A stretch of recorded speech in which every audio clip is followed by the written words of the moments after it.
Bonjour, c'est Laure Mabille. Dans cette vidéo, je vais vous parler de l'exercice d'écriture que fait régulièrement Timothy Ferriss, l'auteur de La semaine de 4 heures et de livres que j'ai aussi à côté de moi, entre autres Tools of Titans, traduit en français par Les outils des géants et Tribe of Mentors. Ça fait quelques temps maintenant que je me replonge un peu dans tout le contenu qu'il produit, ses livres, ses vidéos, et je me suis rendu compte qu'il y a un exercice dont il parle régulièrement, qu'il a l'air du coup lui-même de faire régulièrement et qui lui apporte pas mal de positifs. Cet exercice-là, il a tout à fait sa place selon moi dans un rituel matinal.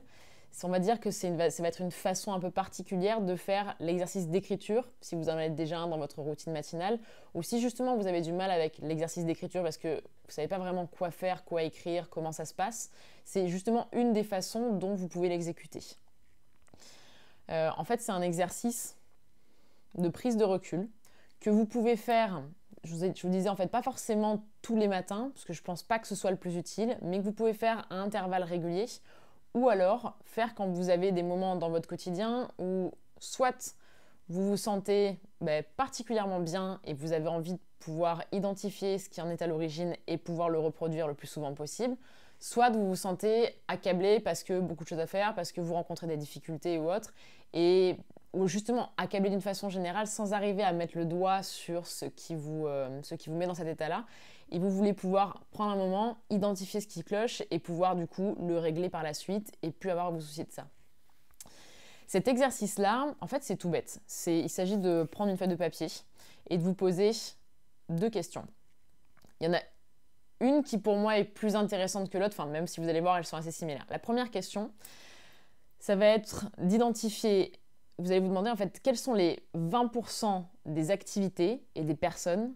qui génèrent pour moi 80% de mes émotions positives, de mon plaisir, de mon bonheur, de tout ce qui me fait plaisir dans mon quotidien. En fait, c'est un mix entre la loi de Pareto,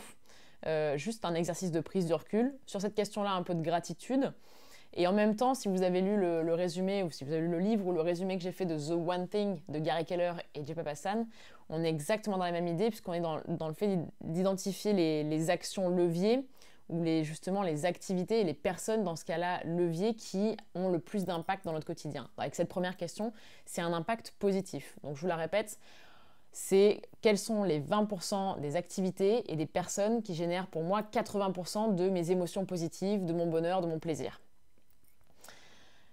Ça, c'est la question, on va dire, plutôt orientée gratitude. Et la deuxième question, celle qui, selon moi, est la plus intéressante parce qu'elle va vous permettre d'apporter, au-delà de la gratitude, d'apporter des changements réels dans votre quotidien et de solutionner des problèmes que vous rencontrez sans forcément en avoir conscience ou avoir conscience de l'impact qu'ils ont sur votre quotidien. C'est la même question, mais dans la version négative, entre guillemets. C'est-à-dire, quels sont les 20% des activités et des personnes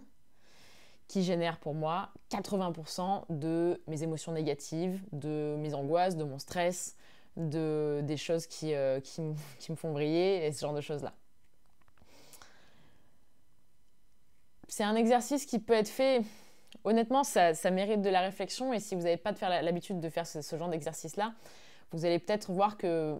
si vous faites ça justement dans le cadre de votre rituel matinal, ça vaut le coup de vous poser dessus plusieurs jours de suite ou d'y réfléchir en tout cas régulièrement pour arriver toujours à identifier, à aller un peu plus loin dans votre réflexion et à vraiment identifier les choses qui ont le plus d'impact dans le sens positif et dans le sens négatif dans votre quotidien. Mais en tous les cas, c'est un exercice qui vaut la peine d'être fait. Ferriss, quand il en parle dans ses vidéos, dans ses livres, il en parle souvent dans le contexte de...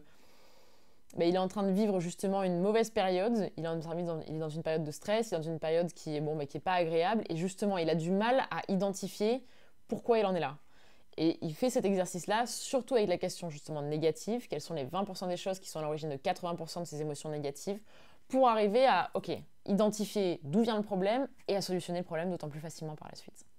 Donc si vous êtes dans un cas comme ça, que ce soit une bonne période de votre vie, vous voulez identifier ce qui marche le plus pour vous, pour pouvoir le répéter davantage ultérieurement, ou que ce soit une mauvaise période que vous traversez et vous avez envie d'identifier pourquoi vous en êtes là, pourquoi vous ressentez les choses comme ça et comment les améliorer, cet exercice-là est une excellente option de le faire, que vous pouvez faire dans le cadre de votre rituel matinal, dans un cadre extérieur au rituel matinal à n'importe quel moment de votre journée. Je vous invite à le faire et dites-moi en commentaire ou par email les choses que vous avez trouvées et en quoi ça vous a aidé. À bientôt.